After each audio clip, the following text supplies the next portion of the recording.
Eu não estou recebendo da vida nada mais, nada menos que eu não esteja mandando para ela. Nós queremos da vida o mesmo que a vida quer de nós. Decisões assertivas. A vida não age.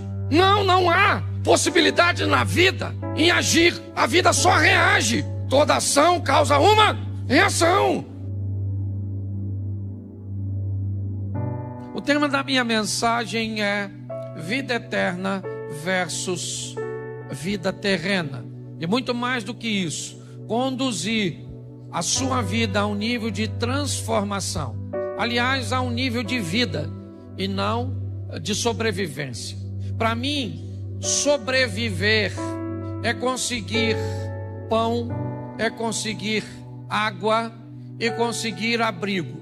Para mim, os animais, eles não vivem, eles sobrevivem. Todos os dias eles saem para caçar ou para serem caçados. No final do dia, boa parte deles que começaram não chegam. Cederam suas vidas para que outros vivessem. Você não vai ver esses animais aspirando objetos e coisas como nós. Nós vamos descobrir que eles, na verdade, eles não vivem, eles sobrevivem. Porque sobrevivência é diferente de viver. Aquele que vive, segundo a Bíblia, ele recebe um pouco mais do que necessita.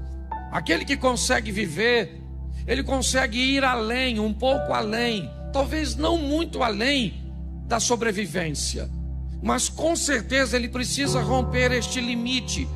Aquelas pessoas que conseguem apenas obter o necessário e pronto. Na verdade, o que elas estão fazendo é sobrevivendo e não vivendo. Nós já falamos aqui que é impossível que todos sejamos ricos. O sistema não funciona com uma riqueza generalizada. Não existe como isso acontecer. Porque se todos forem ricos, nós não vamos ter as necessidades básicas atendidas. Quem é que vai plantar? Quem é que vai colher? Quem é que vai beneficiar? Quem é que vai oferecer os serviços básicos? Se você fura o pneu do seu carro, se você precisa de um conserto elétrico, a vida ela é de interdependência. Pessoas dependem do seu dinheiro e você depende dos serviços dessa pessoa. Então não tem como nós colocarmos todos no mesmo nível social.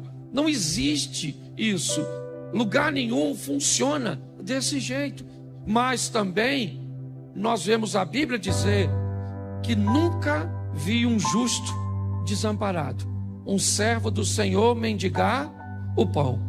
Preste atenção, porque a Bíblia faz uma proposta para todos nós, de termos um nível de vida que vai além da sobrevivência. Mas aí vem a minha pergunta: o que é mais difícil, ir para o céu ou viver na terra? Se consegue me responder isso de forma rápida? É muito mais fácil ir para o céu, no que diz respeito ao ensinamento bíblico, do que viver na terra. Qual é o grande problema da vida aqui? É que me parece que diante de nós está um espelho. E o que ele faz? Reflete tudo aquilo que nós fazemos. Tudo aquilo que nós fazemos provavelmente vai virar ou vai voltar para nós de alguma forma. Só que nós não temos testemunhas ao nosso lado o tempo inteiro, observando aquilo que fizemos e fazemos, quer de forma explícita ou implícita. Por quê? Porque quer no casamento, na criação de filhos, quer nas nossas questões financeiras, quer nos nossos estudos, quer em todos os ambientes, na maioria das vezes, parece que tem alguém atrapalhando a nossa vida. Parece que tem alguém criando uma confusão na nossa vida. Eu não sei se você já parou, basta você conversar com as pessoas, que há sempre um culpado para que aquilo esteja acontecendo.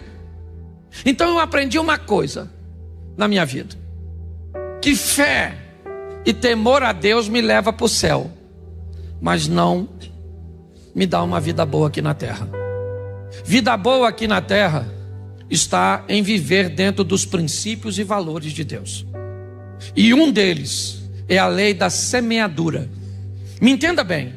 Quem vive bem aqui na terra, obedecendo valores e princípios que estão na Bíblia e algumas pessoas sequer são capazes de notar, porque muitas vezes parece que não está na Bíblia, ou a Bíblia não te ensina a buscar fazer tudo o que você for fazer da melhor maneira possível. Como é que se faz algo da melhor maneira possível? Obtendo o máximo de conhecimento possível em torno daquilo que vai ser executado. E como é que se reúne o máximo possível de informação daquilo que precisa ser executado? Estudando, adquirindo informação, conhecimento, ferramentas. A Bíblia diz isso. Porém, quando você vê alguém que não frequenta a igreja, mas que buscou o máximo de informação daquilo que vai executar, executa aquilo com maestria, é alguém que aprendeu a fazer aquilo que veio à sua mão da melhor maneira possível, tem sucesso. Mas não faz sentido, porque o cara está num ambiente idólatra, e eu estou num ambiente religioso, crendo no Deus Todo-Poderoso e com fé em Cristo. Isso vai fazer você ir para o céu, não viver bem aqui na terra. Isso também não significa que esse que cumpriu os princípios sem fé vai para o céu. São duas coisas distintas. Aliás, a Bíblia sempre fez essa distinção: vida terrena, vida eterna. O que nós temos que entender é a maturidade, ou ter a maturidade para entender que os princípios e valores, quando são obedecidos, me traz uma prosperidade terrena, que a fé e o temor a Deus me levam para o céu. E se eu quero viver o que a Bíblia me oferece como proposta, eu tenho que unir as duas coisas: viver uma vida excelente aqui na terra e depois ir para o céu. Nossa proposta é melhorar a sua vida, é fazer com que você saia daqui com uma vida muito melhor. Fazendo o quê? Obedecendo a Deus. Não, o que eu quero é ir para o céu. Então viva de qualquer maneira, com fé em Cristo, e você morre e vai para lá. Agora, não reclame de ter uma vida ruim aqui. Me dói quando eu vejo pessoas sofrendo de uma forma contínua. Gente, por favor, pegue esses estatutos e esses princípios, e principalmente o da lei da semeadura, e trate sua vida de forma diferente, sem desculpas. Por que um venceu e o outro perdeu? Porque um decidiu vencer e o outro decidiu perder. É só isso. Tome uma postura, tome um posicionamento. É isso que eu quero mostrar para vocês hoje, que é uma questão de decidir. Muita gente entrou por essas portas e mudou de... E muita gente entrou por essas portas e não mudou de... E qual a diferença entre o que mudou de vida e o que não mudou de vida? É que Deus gosta mais de um grupinho. Você está vendo? Deus não foi com sua cara. E Deus foi e abençoou o outro e deixou você sofrendo. É por isso? Olha só, você decide, querido. É isso hoje que está faltando. Hoje as pessoas se acovardam, dizendo que não aguentou, que era mais forte do que ela. Sai fora disso. Coloque isso no seu coração. É isso que está faltando. Se posicionar. Porque, querido, deixa eu falar uma coisa para você. Se tu está afim de viver uma vida de derrota, se você está afim de viver uma vida de humilhação, se você quer viver um casamento sem sabor, tudo bem. É um direito que você tem. Agora você pode lidar com Deus, e isso a igreja tem ensinado. E isso você ouve palavras aqui, que nós não viemos aqui para viver uma vida de derrota. Nós não viemos aqui para viver uma vida de humilhação. Nós viemos aqui para ser em Cristo mais do que... E aí? Por que eu não venço? Por que as coisas não acontecem? Pare para pensar. Porque muitas vezes nós decidimos por aquilo que é errado.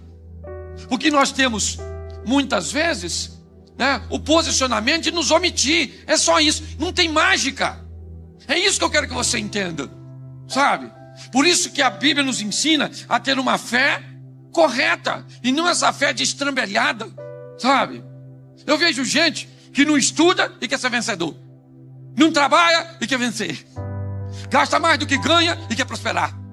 É ou não é? Não respeita, não cuida, não faz nada e quer ter um casamento bem sucedido. Aí eu fico olhando, eu fico imaginando Deus olhando tudo isso. E o pessoal vai orar. E na hora da oração eu falei: Senhor, eu preciso vencer. Minha vitória está nas suas mãos. Mas dá licença que eu vou sair daqui para fazer mais umas besteirinhas. Faz tudo errado, cara. O que eu tenho visto é exatamente esses posicionamentos, sabe?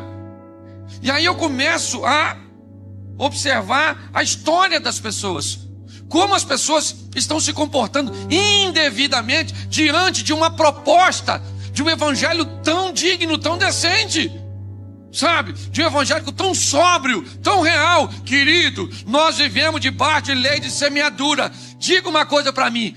Diga: a única voz que o meu futuro escuta é a voz da minha semente. Você pensa que o seu futuro vai escutar suas orações? Não, o seu futuro vai escutar suas ações. Tudo aquilo que o homem semeia, isso também ele. Então nós vemos pessoas. Qual é a minha grande preocupação? É que ao longo desse emaranhado de gente que entra por essas portas, pessoas entram e tiveram suas vidas totalmente transformadas. Entraram aqui com uma vida de derrota, com autoestima lá embaixo, com casamento destruído, desempregadas, não é verdade, sem perspectiva de vida. E hoje tiveram suas vidas totalmente transformadas. Levanta suas mãos quem ao longo desse período tem vivido isso com Jesus. Levanta a mão. Isso. Agora a gente sabe que tem muita gente que entra por essas portas e o que que muda? O que que muda? Nada. 20 anos, a igreja está aqui 19 anos, entrou aqui e até hoje está lutando. Pastor, que luta. O que é, meu filho? Você é crente ou lutador de MMA? Não é possível tanta luta. Não é possível, então perde logo. Não é? Então, é postura, é posicionamento, é isso. Aqui o que nós temos hoje que fazer não é muitas vezes ensinar você, mas é tentar fazer você fazer aquilo que você precisa que seja feito. Tomar uma postura. Você está namorando esse menino. Às vezes para a sua vida andar, esse menino tem que sair da sua vida. Ah, pastor, mas eu já estou com 25. Aquele que vier a mim, de maneira nenhuma lhe lançarei fora. Ah, pastor, não, querido. Você precisa ter coragem de fazer aquilo que precisa ser feito. É só isso. Nós estamos aqui para estimular você a sair de sua zona de conforto e agir, sabe? Hoje as pessoas, eu fico imaginando, porque eu converso. Pô, pastor, eu estou aqui há 10 anos, eu estou decepcionado. Fulano passou por aqui, já rompeu. Ciclano passou por aqui, já rompeu. Aquele ali tem um ministério. Aquela outra já foi isso. A outra já casou. O menino da outra já está formado. O outro está empregado. Querido, está na hora do milagre parar de acontecer ali e começar a acontecer aqui. Na sua vida, na sua história. Porque Deus não tem panela não, meu filho. Deus não tem panelinha que diz: esse eu vou abençoar, esse aqui não vou não. Deus fica olhando, esperando, vou ver o que ele vai fazer. Você pensa, um macumbeiro vai fazer uma prova para um concurso junto com um crente, certo? O macumbeiro foi lá, matou uma galinha, acendeu umas velas, estudou pra caramba. O cristão não estudou nada, mas também não matou a galinha. É dizimista, é ofertante, conhece os hinos e tudo da igreja, não é? Não falta um culto, mas estudou não. Fala para mim na hora da prova quem é que vai passar. Quem é que vai passar? Por que ele vai passar? Sério? Mas Deus não vai dar vitória para outro não? Não. Por quê? Quem não merece. Hoje eu estou cansado de ver isso. O pessoal não estuda. Na hora da prova põe a mão em cima. Oh, Senhor, estou sentindo a sua presença nesse lugar. Eu estou precisando da sua ajuda. Porque o inimigo está furioso. Eu imagino o diabo falando: eu vou até embora. Eu não quero nem ficar perto dessa besta, não, que pode me influenciar. Pare e pense nisso. É ou não é? É isso que eu estou falando. Todo mundo sabe o que precisa ser feito, mas não tem coragem para fazer. Esse é o grande dilema, sabe? A igreja tem buscado e trabalhado ao longo de toda essa história para dar a vocês o caminho da vitória, a obediência a Deus, o compromisso com Deus. Vem nos ensinando a nos afastar do pecado, a tomar decisões que viabilizam e que demonstram que Deus é conosco, que nós precisamos dessa recompensa. Isso é muito importante, sabe? Nós vamos obedecendo e vamos recebendo da obediência os frutos. É assim que as coisas acontecem, sabe? Nós vamos obedecendo e Deus, como um Pai generoso, vai demonstrando que a obediência vai trazendo benefícios. E nós vamos nos posicionando cada vez mais em obediência e obtendo e recebendo de Deus cada vez mais bênçãos. Eu não estou dizendo que em algum momento de nossa trajetória nós vamos enfrentar uma crise, nós vamos enfrentar um caos, mas isso é um acidente de percurso na nossa vida. Nós não podemos ser uma vida de caos, uma vida de derrota, uma vida de humilhação. Não. Nós viemos aqui para sermos vencedores. Hoje eu vejo pessoas que olham para o crente e vê esse crente como derrotado, como coitadinho. Mas, irmão, a igreja não é coitadinha, não. Nós não somos derrotados, não. Nós somos filhos do rei. Nós temos em Cristo o poder para vencer. Então o que está faltando hoje? É só postura, posicionamento. Você se comportar. Eu aprendi uma coisa nessa vida: se não está dando certo, é só por um motivo. Qual é? Ainda não é o fim. Que no final vai dar tudo certo. Quando as coisas estão muito ruins, o pessoal fala: está muito ruim. Eu digo: é porque ainda não está na hora de terminar. A hora que terminar. Vida de crente é igual filme de Hollywood. No final dá tudo certo. Lembra quando o meteoro vinha explodir a terra?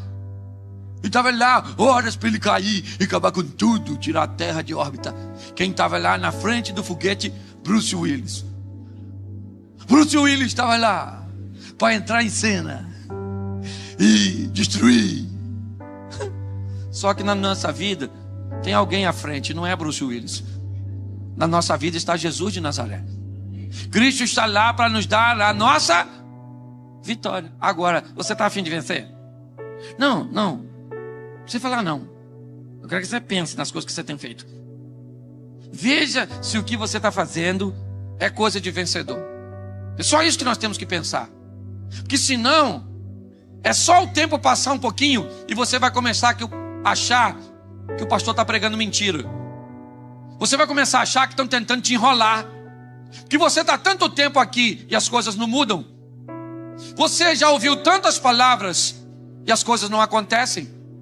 A grande preocupação é exatamente essa. Se as coisas começam a serem ditas e você está aqui 1, 2, 5, 7 anos, 10 anos e as coisas não acontecem, a sua mente vai começar a dizer a você: tem alguma coisa de errado. E dificilmente a sua mente vai dizer que o que está errado está em você. Você vai ter que culpar o pastor, você vai ter que culpar a Bíblia, você vai ter que culpar Jesus, você vai ter que culpar Satanás. Você vai ter que achar um culpado para justificar a sua culpa. Porque mediante a derrota, se você ainda se culpa, as coisas ficam muito piores emocionalmente para você. Então a igreja está aqui fazendo 19 anos, vai fazer 20, 25, vai estar aqui até Jesus voltar, mas com uma perspectiva de dizer a você o que a Bíblia manda que seja dito. E a Bíblia não me manda dizer a você que você é um coitadinho. A Bíblia não me manda dizer a você que você tem que viver na escassez, que você tem que viver um casamento ruim, que você tem que criar filhos rebeldes. A Bíblia não me manda dizer isso. A Bíblia me manda dizer que seus filhos são uma bênção. O que a Bíblia manda dizer é que o seu casamento tem que ir até que a morte. Isso. que no seu lar vai comer o melhor desta terra, que em meio a qualquer crise, seja PT, PSDB, e quem quiser administrar, quem administra, esse dia o cara falou comigo, pastor, eu vou falar uma coisa para o senhor, agora, com essa eleição agora, depois da eleição, vai vir no Brasil a maior crise dos últimos anos, o que o senhor acha? Eu disse, eu acho que eu não vou participar. Ele falou, mas como assim? Eu falei, eu não vou participar dessa crise não. Ele falou, mas o senhor não tem escolha? Eu falei, eu tenho. Quem administra a minha vida é Jesus. Não é verdade? Daniel estava lá na Babilônia com Nabucodonosor, estava prosperando. O Nabucodonosor se lascou e morreu, entrou o filho dele. Daniel está fazendo o quê? Prosperando. O filho dele morreu, entrou o Ciro lá, o governo medo persa. Onde estava o Dani? Lá em cima. Porque a nossa vida não depende. Eu falei com ele mesmo, não vou participar dessa crise. Ele disse, por quê? Eu falei, porque eu não estou afim. Na minha vida não vai ter crise. Ele falou, você é doido? Eu falei, doido é você que vai aceitar essa crise? Ele falou, você é engraçado? Eu falei, isso é engraçado? Não, Jesus disse que eu vou vencer. Igual esse dia eu estava conversando com um cara, o cara falou que nós temos que ser pobre. Crente tem que ser pobre. Eu falei, não tem não. Ele falou, tem. Que o dinheiro é um mal. Eu falei, para tu. Para mim não tem mal nenhum. Aí eu falei para ele assim, ele falou que tinha que ser pobre. Eu falei, deixa eu falar uma coisa para tu. Ele falou, fala. Eu falei, o Abraão era pobre? Ele falou, não. Eu falei, o Abraão não era pobre. Eu disse, não, é. Eu falei, o Isaac era pobre? Ele falou, também não. Eu falei, o Jacó era pobre? Ele falou, também não. O José também foi pobre no Egito? Ele falou, não. Eu falei, e o Jó? Ele falou, também não foi pobre, não. Eu falei, e o Davi? Ele falou, também não foi, não. Eu falei, então, na minha vez eu tenho que me lascar. Que doideira é essa? Porque que na minha vez, os caras tudo foram prósperos e eu me lasco. Bonito. Então, querido, eu aprendi isso. Eu estou pregando, tem gente que levanta e sai. Sabe o que minha cabeça diz? Tá tão bom que ele foi chamar mais gente. Eu aprendi a pensar assim.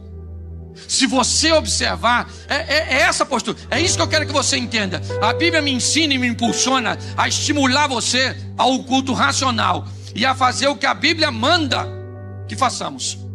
Em momento nenhum a Bíblia vai dizer para você ter autopiedade, comiseração. Em momento nenhum a Bíblia vai dizer para você se desesperar, porque em todo momento Deus está no controle. São nossas decisões que vão gerar o nosso futuro. É só isso. Então eu queria deixar essa palavra para você. Tome uma postura. Tome um posicionamento.